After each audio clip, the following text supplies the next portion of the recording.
Hi everyone, welcome again to Bake Your Way Kitchen.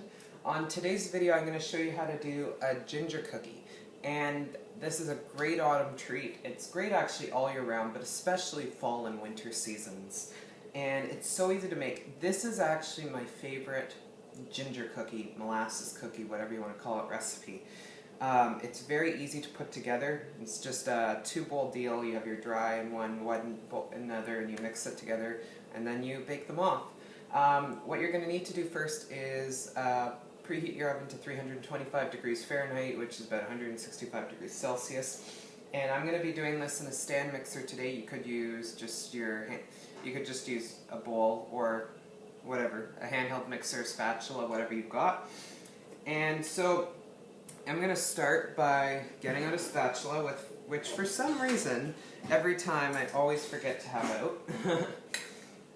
So I've got butter that's softened here. This is about a cup of butter, and I actually overly softened this. I don't even know if that's really overly softened.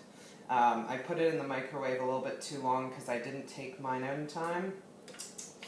Anyway, you just want it to be softened butter. And before I go ahead and mix that, I'm just going to get all my dry ingredients done right now. So what I've got here is about a pound of flour, and that's 3 cups, 1 1/3 cup plus another tablespoon or so.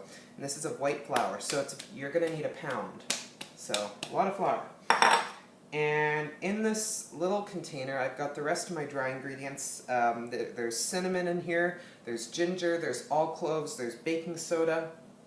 I add a pinch of coffee powder, a little more than a pinch, about a 1/4 teaspoon. I just think it brings out some more flavors. And so pretty much those are all the spices. So the cinnamon, ginger, all cloves, baking soda, coffee, the espresso powder, as I meant to say. And we're going to whisk that together. And you just want it to be evenly combined. There's also salt in here, but all that will be on the website, bakeyourway.com. There we go. That should be good enough. And this is our dry, so just once it's fully incorporated, that's pretty much all we need to do. I mean, you could get out a whole sieve and make sure there's no lumps and get it fully mixed through, but I think just doing it that way is absolutely fine.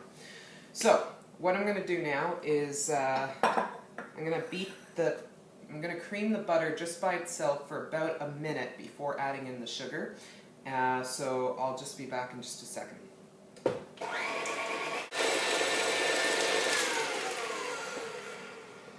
Alright, so after about a minute or so, your butter should be nice and creamy.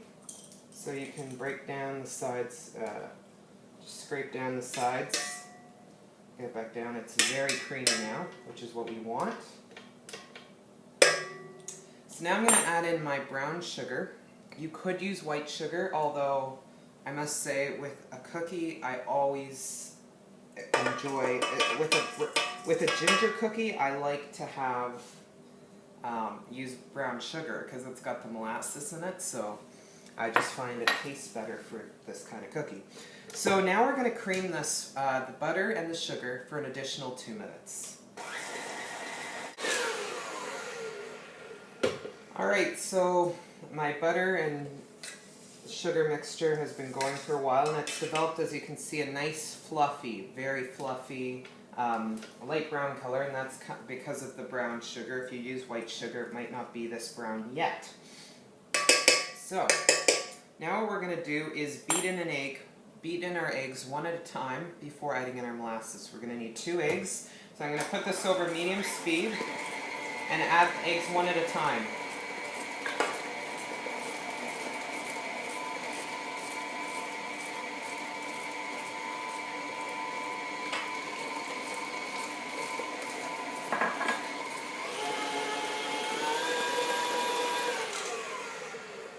Alright, so once that's done, scrape down your sides, and we're going to add in our molasses.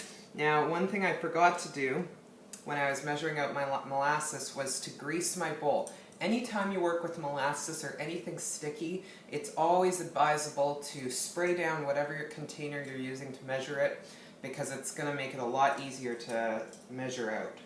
So, you're going to need about 1/2 cup of molasses, and To me, I know there's a lot of people out there that are not crazy about molasses. I'm not on its own, but in this cookie, I'm telling you, you need the molasses. I know there's a lot of people that look for stuff that's like ginger cookies without molasses, but let me tell you, it's just not the same. I know molasses can be strong for some people, but it's pretty important in this recipe. Yeah, so just try to get as much as you can. Because I didn't grease down my bowl, it's hard for me to get everything. I'll try getting the rest of it later. So now we're going to mix this just for another minute or so, maybe less, just till it's all fully incorporated.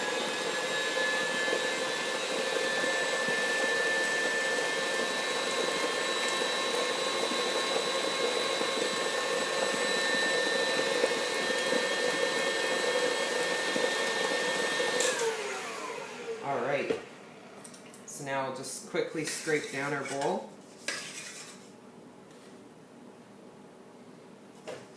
Oops. Alright, so now we're going to add in our flour mixture. You could add it in all at once, however, I would recommend just doing it in segments. So I'm going to probably do 1/3 to 1/4 of it, and just start mixing. And do this slowly. As soon as it combines together, immediately add the rest. Or immediately add another addition. It'll bind together very quickly. The trick is to not let too much mixing happen. But it really does help to make this recipe with a stand mixer, because obviously we're working with a lot of flour. So it makes the process a bit easier. Now sometimes I find, especially if I've started with softened, like butter that is a little bit too soft, I might need to add another tablespoon or 2 of flour. That is yet to be determined. So, sorry, what I like to do is I bring the mixture fast so that I can kind of get a sense of it. So this part I like to do by hand. I'm going to get this out of the way. So you can see here, this is our mixture, and it is a little bit on the soft side. So I'm going to go ahead and add about another tablespoon or 2 of flour, and then I will show you the next step. So now we're ready to put these in the oven. So I've got a large oven, so I have a large sheet pan here, but you can use a regular one. And you can freeze some of the dough if you don't need it right away. You can put it in the fridge right away if it's a little soft, on the soft side. But if you're ready, you can go ahead, take a cookie scoop, 2 spoons, whatever you've got. I'm going to use a cookie, actually this is an ice cream scoop, and it's about a 1/4 cup measure. So I am making larger cookies. This will make a large amount of cookies. Probably I'm going to say 30 to 40 large cookies. Obviously, depending, all ice cream scoops are a little bit different in size, I find, or I mean cookie scoops. But if you just use a standard ice cream scoop, that should work. Make sure to leave a few inches apart, because these things will spread. So it's very important that you leave lots of room between them. Now distributed all my cookies. So now one thing you can do once you have them all done, now for the size, because I made mine huge, I got 2 dozen cookies out of what I just made. So now what we're going to do is you can just pat it down a little bit. It's going to spread. It should spread if it's very soft. Just give it a light pat, each one. And if you want, you can sprinkle over the top some granulated, or even better, some raw sugar if you have some. This step is completely optional. I'm only going to do it for some of them because I feel like ginger cookies, they're sweet enough. They don't really need it. But some people like the crunchy top, so I will do it for some of them. And anyway, so I'm going to put this, whoa, that one got a little much. So I'm going to put this in the oven for about, I would say anywhere in the 15-18 minute range. You're looking for them to develop a golden brown color, to have set, and I'll show you what they look like once they're done. Alright, so I've now taken the cookies out of the oven, and this is what they look like once they're done. As you can see, they're very thin and long. I really like cookies that way. And they're very chewy. I've already, like, almost eaten a whole one. So I'll give it a try for you.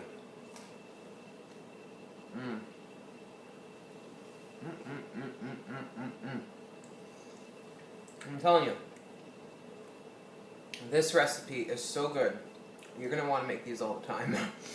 Obviously that wouldn't be a good idea, but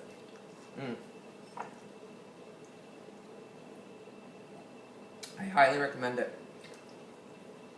These cookies, the best pairing you can have with them is milk. 100% works every time. These cookies can be stored in the freezer, but if you're going to use them within a week, just store them in an airtight container, leave them at room temperature. You can put them in the fridge if you prefer, and they're just a great treat to have around. You don't need to bake off the entire batch you have if you don't want to, and so they're great. Please visit bakeyourway.com for more recipes and for recipe information. I hope you enjoyed this video. Thanks for watching, and I'll see you next time.